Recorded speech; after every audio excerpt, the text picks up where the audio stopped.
Rock cap fern, polypody fern, and rock polypody are all common names for the most noticeable fern at Little Mountain, growing on boulders, rocky slopes, ravine edges, and cliff faces all along the outcrop.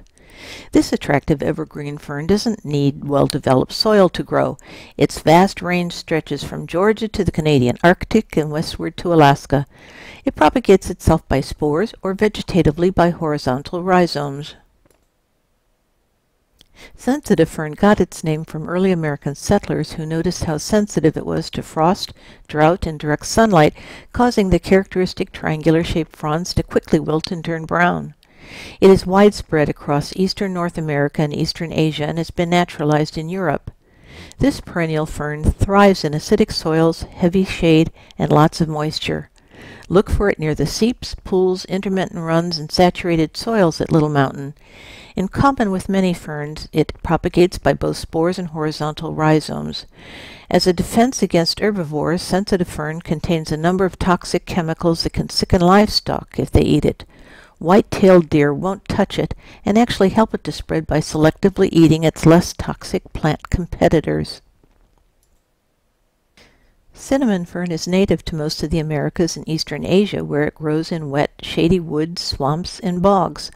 The fern does not produce cinnamon, but gets its name from the 1 to 1.5 foot tall cinnamon-colored fronds called fiddleheads that carry the plant's reproductive spores. The thick clumps of leaves and stems provide good cover for small animals, and the fiddleheads are favorite food of white-tailed deer and ruffed grouse. This is a big fern. Its sterile, green, non-productive fronds can reach 6 feet in length and 1 foot in width. Pictured here is the hay-scented fern, a native deciduous fern ranging across the eastern North America from northern Alabama to Newfoundland. Field marks for identifying this fern include the following. First, small, delicate, light-colored triangular fronds. Second, the tendency to grow in dense colonies. And finally, the odor of fresh hay emitted by bruised leaves. Its preferred habitat is the acidic sandy soils found around sandstone ravines and outcrops. In recent decades, this fern has been increasing in abundance over its range, and some now consider it invasive. The dense colonies restrict the growth of tree seedlings needed to regenerate the forest. White-tailed deer refuse to eat it, helping it to become even more widespread.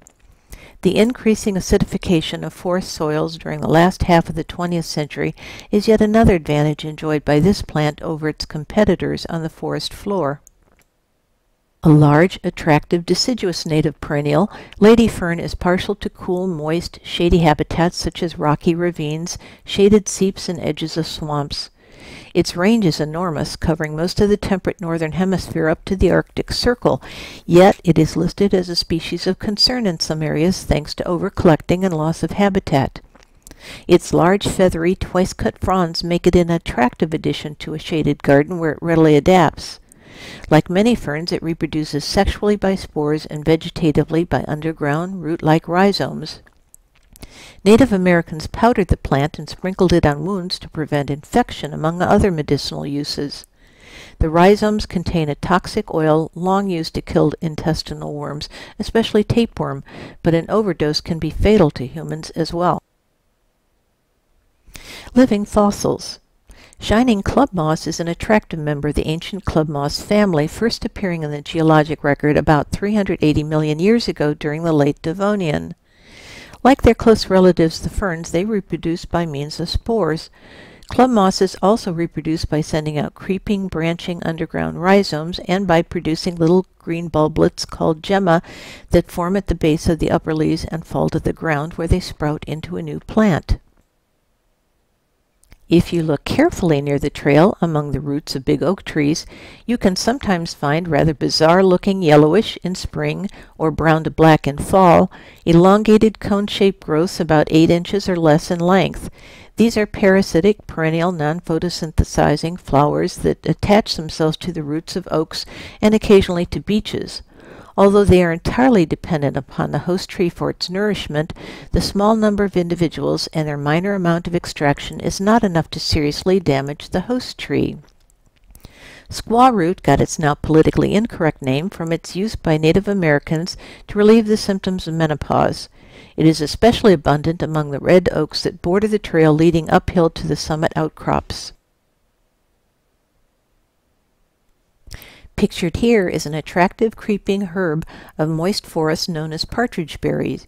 The shining opposite leaves and red berries on ground-hugging vines, rarely exceeding 3 inches in height, make this evergreen herb unmistakable. The red berries are never abundant and probably not that important as food for wildlife. Ruffed grouse, wild turkey, northern bobwhite, foxes, mice, and skunks are known to eat them, and Native Americans use them to make tea. Fans of edible wild plants consider the bright red berries a colorful, even if dry, seedy, and tasteless, addition to their salads. Overharvesting as Christmas decoration led to the decline of this plant in some areas. Ground pine looks like a clump of miniature pine trees less than a foot tall. It is a species of club moss in the lycopod family. Fossils of its distant ancestors first appeared in the 380-million-year-old Devonian Age rocks. By the time the Pennsylvanian Age Sharon conglomerate was deposited, it had become one of the dominant species in the forest, with some individuals reaching 100 feet in height. Their modern descendants are diminutive and inconspicuous by comparison. Ground pine reproduces both vegetatively, by underground rhizomes, and sexually, by spores. It thrives in cool conditions and nitrogen-poor soils. Historically, ground pine was overharvested for Christmas wreaths, and its spores were used as flash powder in old-fashioned cameras. An attractive ground cover, it doesn't transplant well and should therefore be left to thrive in its native habitat. Beech drops is a parasitic flowering plant of the broomrape family. It gets its other common name, cancer root, from a totally unsubstantiated claim that it can cure cancer. Its stick-like brownish-tan stems are found on the forest floor growing near beech trees. The plant has small scales instead of leaves and completely lacks chlorophyll. Unlike green plants that manufacture food with the aid of chlorophyll, broomrape draws all of its nourishment from the roots of beech trees. This one was photographed on the summit growing next to the trail.